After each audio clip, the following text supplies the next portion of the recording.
guys, foto-foto Jet Li yang beredar di media sosial memperlihatkan sosok yang sangat berbeda dari yang mereka kenal. Ia terlihat lebih tua, lebih lemah, bahkan terkadang sulit dikenali. Banyak yang terkejut, tidak sedikit yang menyangkal, apakah itu benar Jet Li? Bahkan ada rumor yang mengatakan bahwa Jet Li telah meninggal dunia. Apa yang sebenarnya terjadi? Kemanakah perginya sang master kungfu?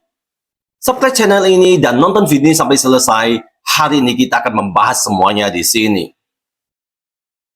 Nama Jet Li pernah menjadi simbol kesempurnaan dalam dunia seni bela diri dan perfilman aksi. Ia bukan sekedar aktor, ia adalah legenda hidup yang menggabungkan kecepatan, ketepatan, dan karisma dalam satu tubuh manusia. Namun, seperti banyak kisah besar dalam sejarah hiburan, cahaya yang terlalu terang seringkali menyimpan bayangan yang tak terlihat. Kisahnya dimulai jauh sebelum dunia mengenalnya. Lahir dengan nama Li Lianji di Beijing, ia tumbuh dalam kondisi yang tidak mudah. Ayahnya meninggal saat ia masih kecil, meninggalkan ibunya untuk membesarkan keluarga dalam keterbatasan. Namun, di tengah kesulitan itu, takdir seolah memanggilnya ke jalur yang tak biasa, dunia wushu. Pada usia yang sangat muda, bakatnya sudah terlihat begitu mencolok. Ia bergabung dengan tim wushu nasional Cina dalam waktu yang singkat. Ia mendominasi berbagai kompetisi. Dalam beberapa tahun saja, ia meraih gelar juara nasional berkali-kali. Dunia mulai memperhatikannya, bukan hanya sebagai atlet, tapi sebagai fenomena. Jalan menuju ketenaran sejatinya terbuka ketika ia memasuki dunia film.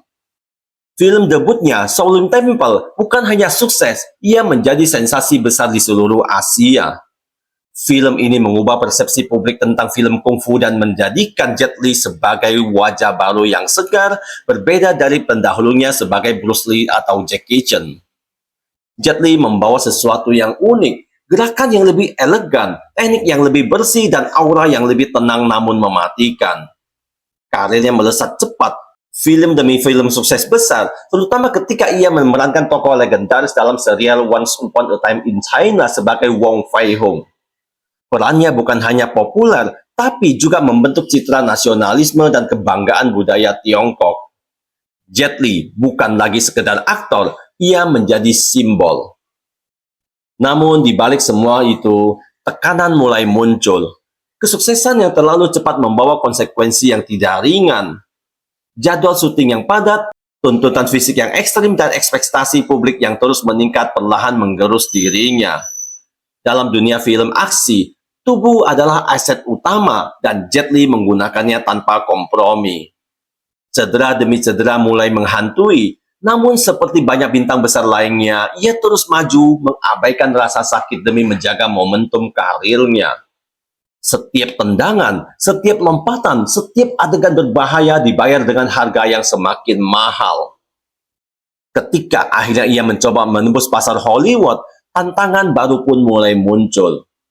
Dunia barat tidak langsung menerimanya sebagai bintang utama. Ia harus memulai dari bawah, seringkali mendapat peran antagonis atau karakter pendukung saja. Namun Jet Li tidak menyerah. Dengan kerja keras dan dedikasi, ia perlahan membuktikan dirinya. Film seperti Romeo Must Die dan The Ones mulai mengangkat namanya di kancah internasional.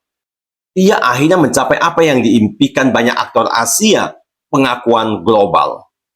Namun disinilah titik balik mulai terbentuk tanpa disadari. Kesuksesan di Hollywood datang dengan kompromi.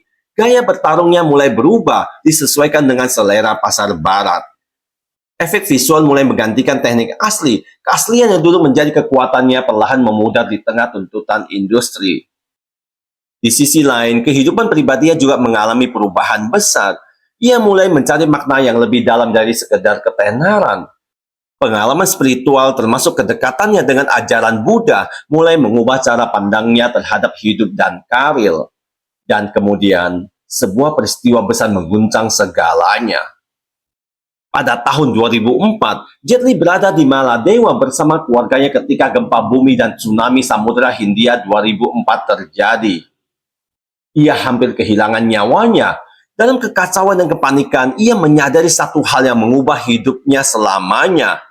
Semua yang ia kejar selama ini bisa hilang dalam sekejap. peristiwa itu menjadi titik refleksi mendalam. Ia mulai menarik diri dari gemerlap dunia hiburan. Prioritasnya berubah. Kesehatan, keluarga, dan makna hidup menjadi lebih penting daripada popularitas. Ia mendirikan organisasi amal dan lebih fokus pada kegiatan kemanusiaan. Namun bagi industri film, ini adalah awal dari jarak yang semakin melebar. Frekuensi kemunculan di lain mulai berkurang, proyek yang diambil semakin selektif, dan tanpa disadari publik, bintang yang dulu bersinar begitu terang mulai meredup perlahan. Tapi, apakah ini akhir dari kisahnya, atau justru awal dari kejatuhan yang lebih dalam? Di balik layar ada sesuatu yang lebih serius, sesuatu yang tidak bisa dilawan dengan kungfu, tidak bisa dikalahkan dengan kekuatan fisik, dan tidak bisa disembunyikan oleh ketenaran. Sebuah kondisi yang diam-diam menggerogoti tubuhnya. Karena musuh terbesar Jet Li bukanlah aktor lain, bukan pula industri Hollywood, namun musuh terbesarnya adalah tubuhnya sendiri. Segalanya mulai terasa berbeda ketika cedera-cedera lama yang dulu ia abaikan mulai menuntut balasannya. Bertahun-tahun melakukan adegan berbahaya tanpa pemeran pengganti bukanlah sesuatu yang bisa dilupakan begitu saja oleh tubuh manusia. Jet Li pernah mengalami cedera tulang belakang saat syuting, awalnya dianggap ringan. Seperti biasa, ia memilih untuk tetap melanjutkan pekerjaannya, tapi justru disitulah masalahnya dimulai. Cedera yang tidak sembuh dengan sempurna perlahan berkembang menjadi kondisi kronis. Rasa sakit tidak lagi datang sesekali. Ia menjadi bagian dari kehidupan sehari-hari. Namun, itu belum yang terburuk. Beberapa tahun kemudian, publik dikejutkan oleh kabar bahwa Jet Li didiagnosis menderita hipertiroidisme. Sebuah gangguan yang mempengaruhi metabolisme tubuh secara drastis. Penyakit ini mungkin terdengar sederhana bagi sebagian orang, tapi dampaknya sangat besar, terutama bagi seorang yang bergantung pada kondisi fisik seperti dirinya. Berat badannya naik turun secara ekstrim, detak jantung menjadi tidak stabil, tubuhnya mudah lelah, dan yang paling menyakitkan, energi yang dulu menjadi ciri khasnya di layar perlahan menghilang.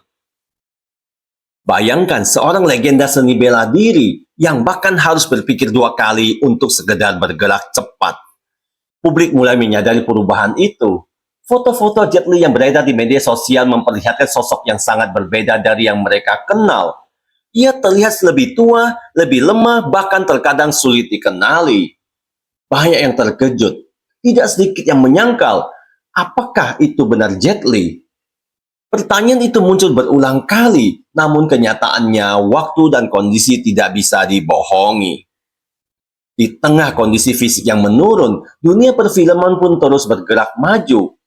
Generasi baru bermunculan, nama-nama baru dengan gaya bertarung yang lebih modern, efek visual yang lebih canggih, dan pendekatan yang lebih segar mulai mengambil alih layar. Dan tanpa disadari, keunggulan utama Jet Li, keaslian gerakan bela diri tidak lagi menjadi faktor dominan. Namun, di balik semua itu, ada sesuatu yang menarik. Jet Li tidak melawan perubahan ini dengan keputusasaan. Sebaliknya, ia menerimanya. Dalam beberapa wawancara, ia mengungkapkan bahwa dirinya sudah berdamai dengan kondisi yang ada. Ia tidak lagi mengejar ketenaran seperti dulu. Ia tidak lagi memaksakan tubuhnya untuk melakukan hal-hal yang dulu menjadi rutinitasnya. Ia memilih jalan yang berbeda, fokus pada keluarga, kesehatan, dan hal-hal yang lebih bermakna secara spiritual. Pengalaman hampir meninggal saat gempa bumi tsunami 2004 ternyata benar-benar mengubah arah hidupnya. Ia menyadari bahwa hidup bukan hanya tentang pencapaian, tapi juga tentang keberadaan. Kini ia aktif dalam kegiatan sosial dan kemanusiaan termasuk melalui organisasi yang ia dirikan. Ia mulai lebih banyak berbicara tentang ketenangan batin, keseimbangan hidup, dan pentingnya melepaskan ego. Sebuah transformasi yang mungkin tidak terlihat spektakuler tapi sangat dalam. Namun bagi dunia hiburan, yang seringkali hanya melihat dari luar, kisah ini terlihat berbeda. Bagi mereka, ini adalah cerita tentang seorang bintang yang meredup, seorang legenda yang tidak lagi bersinar seperti dulu. Tapi, apakah meredup berarti gagal? Atau justru itulah bentuk kemenangan yang berbeda? Karena jika kita melihat lebih dalam, Jet Li tidak benar-benar jatuh. Ia hanya memilih untuk turun dari panggung sebelum panggung itu memaksanya jatuh. Ia tidak menunggu sampai benar-benar dilupakan. Ia tidak memaksakan diri hingga hancur. Ia memilih untuk berhenti dengan kesadaran. Dan itu adalah sesuatu yang tidak semua orang bisa lakukan. Hari ini, nama Jet Li mungkin tidak lagi mendominasi box office. Ia tidak lagi menjadi wajah utama film aksi dunia, tapi warisannya tetap hidup.